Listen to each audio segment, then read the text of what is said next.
Dear friends, I'm Dr. David. For more than 30 years working in major hospitals across the United States, I've met thousands of people once strong, energetic, and confident in their own bodies. Then one day they came to see me, their eyes a little sad, and said, "Doctor, I eat less than before, but my weight keeps going up." I understand that feeling because it's not just the story of a few people, it's the journey of many after turning 50. When the body begins to change, metabolism slows down, muscle mass declines, and what we eat isn't burned off as easily as it once was. I often tell my patients, our body is the most honest diary we'll ever have. It records everything we've done to it through the years. If your 30s are about strength, your 50s are about learning to care for your body gently, wisely, and with love.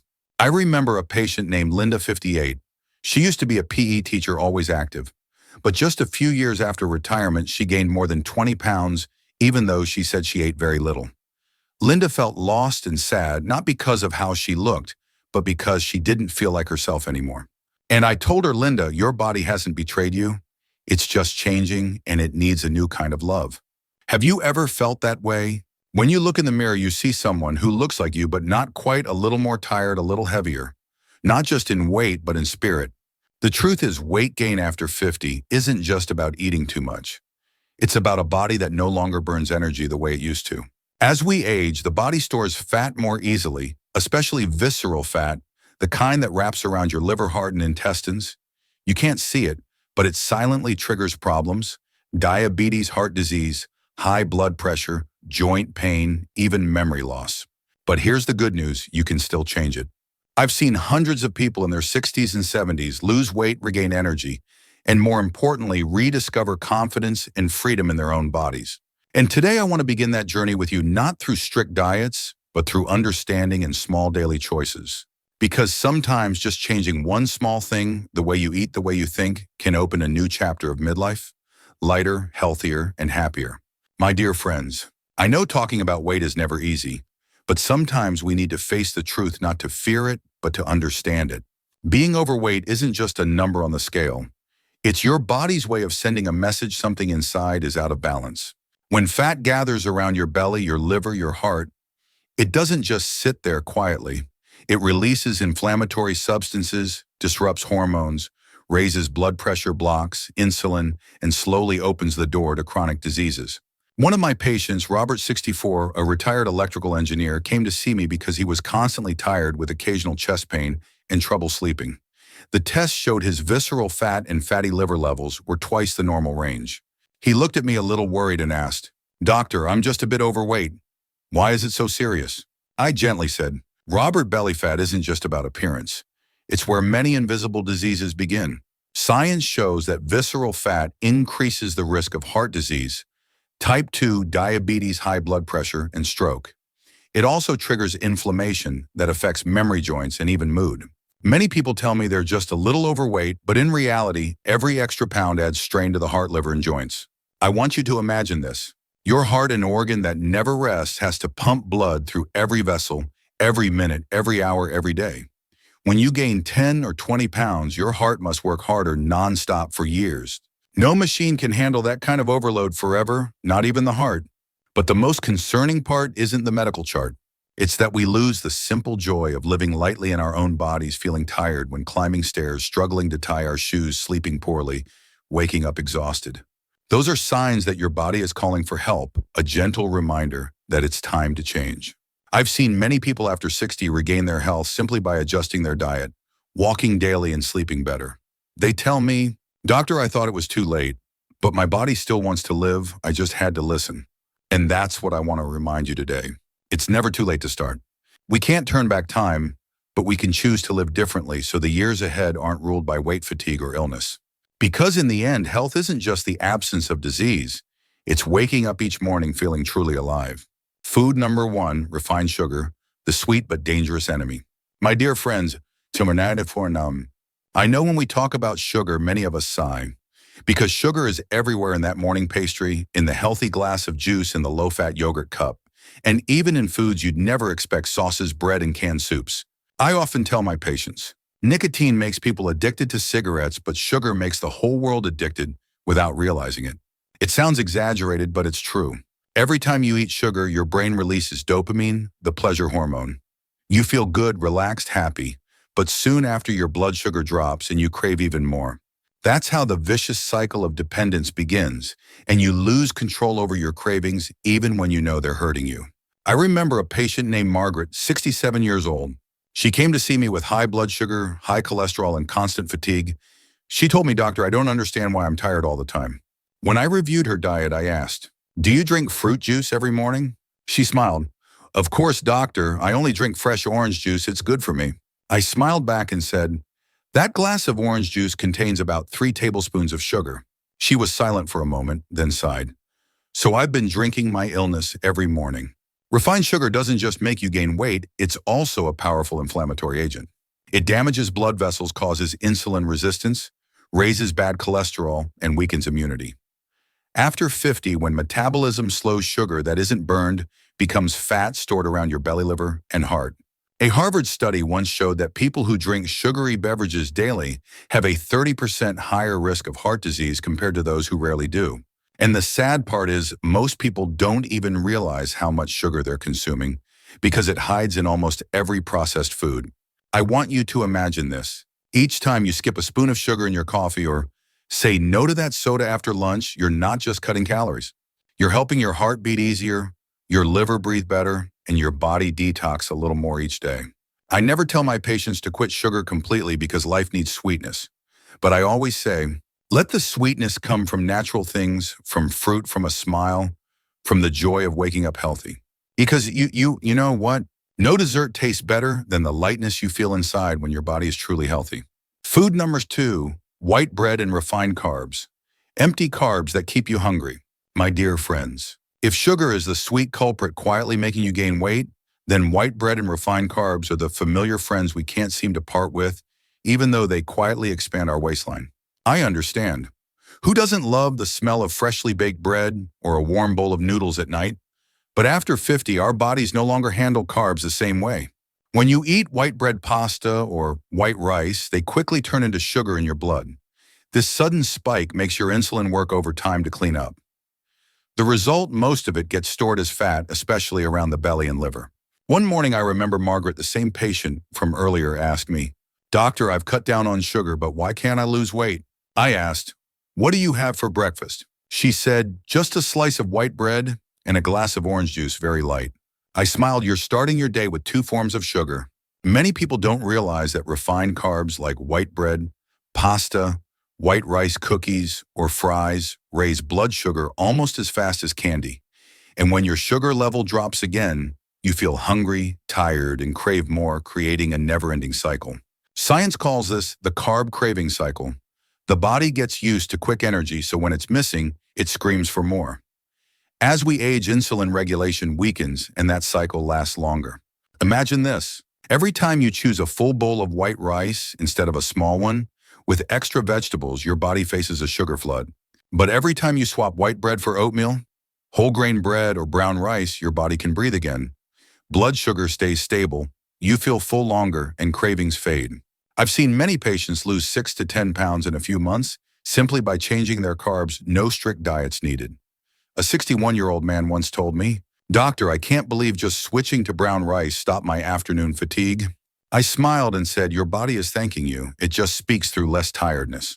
My dear friends, I don't want you to fear carbs. I just want you to choose them wisely. Carbs aren't the enemy. They're fuel if we choose the right type, the right amount, and the right timing. Let your body be nourished by foods that still carry the soul of nature, unbleached, unrefined, and full of life. Because after 50, every meal isn't just to fill you up, it's to help you live sharper, stronger, and lighter each day. Food number 3, fried foods and refined oils, a heavy burden for the liver and heart. My dear friends, if there's one smell that melts most of our hearts, it's the aroma of crispy golden fried food.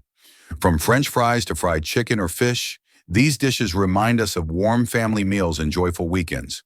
But sadly, after 50, those crispy delights become one of the heaviest burdens for our liver, heart, and blood vessels. I remember one morning a patient named Henry, 63 years old, came to my office. He was cheerful, always saying, "Doctor, I don't smoke, I don't drink, I just enjoy a bit of fried food. That can't hurt, right?" But his test results showed elevated cholesterol and liver enzymes. I gently said, "Henry, your body isn't lying. The oil in your pan has burned too long, and now your liver is cleaning up the ashes every day." Refined oils, especially those reused for frying, oxidize at high temperatures, producing free radicals that cause inflammation. These tiny molecules attack blood vessels, damage the liver, raise bad cholesterol, LDL, and lower good cholesterol, HDL. In younger people, the body can still clean up these effects.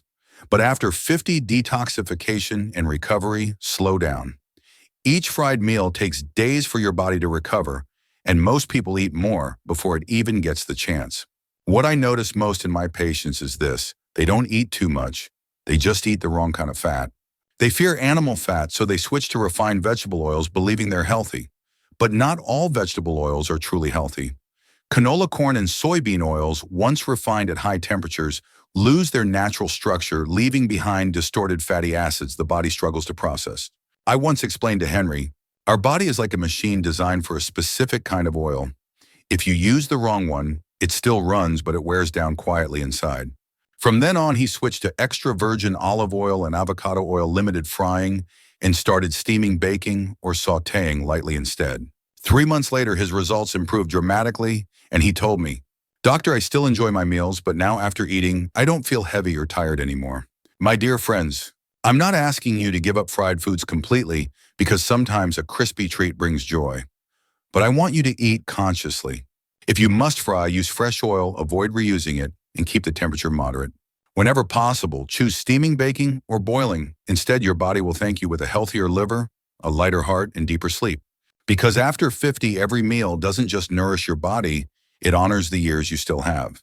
Food number 4, processed meats, the silent enemy of the heart. My dear friends, if there's one thing that's troubled me through more than 30 years of practice, it's seeing how everyday foods, the ones we trust, can quietly harm us over time. Processed meats are a perfect example. Sausages, bacon, ham, and deli meats, they taste delicious, convenient, even comforting. But behind that flavor hides a storm of chemicals that our bodies after 50 can no longer handle. I remember Eleanor, 65, full of energy, yet she kept complaining that her heart raced and felt tired after breakfast. When I asked what she ate, she smiled. "Just a slice of bread with ham, doctor." Her tests showed high blood pressure and cholesterol. I explained that each slice of deli meat contains more salt and nitrates than an entire homemade meal. These preservatives can form nitrosamines compounds proven to inflame blood vessels and increase colon cancer risk. What saddens me is that many see processed meat as quick or healthy protein. But in truth, they're loaded with salt-saturated fats and hidden sugars, forming a dangerous triangle for heart health. A 20-year Harvard study revealed this. Those who ate processed meats daily had a 42% higher risk of heart disease and nearly 20% higher risk of early death. It sounds distant until you've seen it in your own patients, like I have not in numbers. But in the shortness of breath, the hospital visits the worried faces of loved ones. After 50, the body no longer forgives as easily. Every extra gram of salt, every preservative-laden slice forces the heart, liver, and kidneys to work harder. And one day when you feel more tired than usual, it might not be age.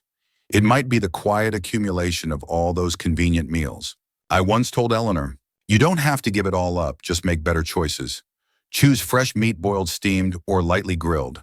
Add lemon, garlic, or ginger, natural antioxidants that protect your blood vessels." 3 months later, she returned with a bright smile. "Doctor, my heart finally feels at rest." My dear friends, I truly believe our health isn't stolen in a day, it's slowly drained by small repeated habits. But those same small habits, if changed, can restore life, energy, and peace we thought we'd lost. So tomorrow morning, if you reach for that slice of deli meat, pause for a second. Ask yourself, is this what my body truly needs, or just what I've gotten used to? Food number 5, sugary drinks and diet beverages, the tricksters that fool your body. My dear friends, there's one thing I often tell my patients. Not everything labeled diet is good for your health. It may sound strange, but it's true. Many people believe switching from sugary sodas to diet drinks is a big step toward health, but often it's just a smarter trap. I remember Thomas, 59 years old, a cheerful man who always carried a can of diet soda with him. When I asked why, he laughed and said, "Doctor, I've quit sugar. Now I only drink 0-calorie sodas, safe and sound." But his weight still went up, his belly grew larger, and his blood sugar didn't drop. I explained to him that artificial sweeteners like aspartame or sucralose don't provide calories, but they trick the brain into thinking sugar's coming. When it doesn't arrive, the brain reacts, triggering cravings and an even stronger desire for sweetness. That's why long-term diet soda drinkers often eat more and gain weight without realizing it. A Harvard Medical School study showed that people who drank at least one can of diet soda daily had a 47% higher risk of weight gain compared to those who didn't. Even more concerning, artificial sweeteners disrupt gut microbiota, the tiny world inside us that controls digestion, immunity, and even mood. I've heard many people say, "Doctor, I don't eat candy or snacks, I just drink diet soda." And I smile because they don't realize that the sugar-free drink is silently confusing their metabolism. After 50, your body doesn't need more deception. It needs honesty in food and sleep and in emotion. And the simplest act of kindness you can do for yourself is to return to pure water, the only drink your body understands, absorbs, and truly appreciates. If you crave flavor, add a slice of lemon, a bit of ginger, or a few mint leaves. If you need energy, choose green tea, herbal tea, or warm water in the morning. I still remember what Thomas told me months after quitting soda. "Doctor, I never knew plain water had a taste, the taste of clarity, calm, and lightness." And I smiled because that was the moment he truly started listening to his body. My dear friends, modern life makes everything convenient, but sometimes convenience comes at the cost of health. We can't avoid every temptation, but we can choose what's truly good for us. Because after 50, the sweetest thing isn't what's in your mouth, it's the sweetness in every breath, knowing you are truly healthy. My dear friends, if you've journeyed with me this far from understanding weight gain to uncovering the hidden harm of everyday foods, congratulations. Because what matters most isn't how much knowledge you remember, but how deeply you've begun to understand and love your own body again. I often tell my patients, healthy eating, exercising, or losing weight aren't things you have to do. They're gifts you get to do to live longer, stronger, and happier. After 50, the body may not be as powerful as before, but it's still your most loyal friend, quietly serving you with every breath, every heartbeat. Sadly, we often notice it only when it starts to complain, when knees ache, when the heart races, when sleep becomes restless. But you know what? Your body doesn't blame you. It's simply whispering. It's time we slow down and start listening to each other again.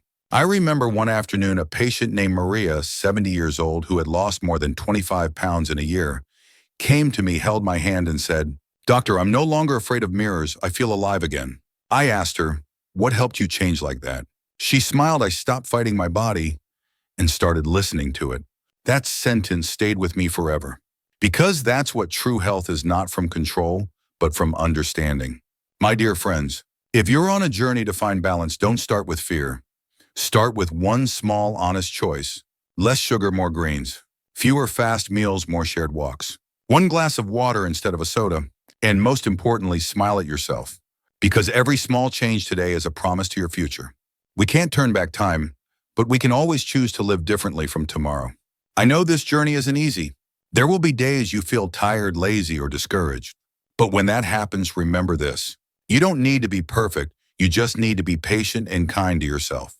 Health isn't a destination. It's a journey of love, of small, consistent choices, and of every morning when you wake up and say, "I'll take care of myself today." If these words resonate with you, I hope you'll like this video, subscribe, and share it with someone you care about.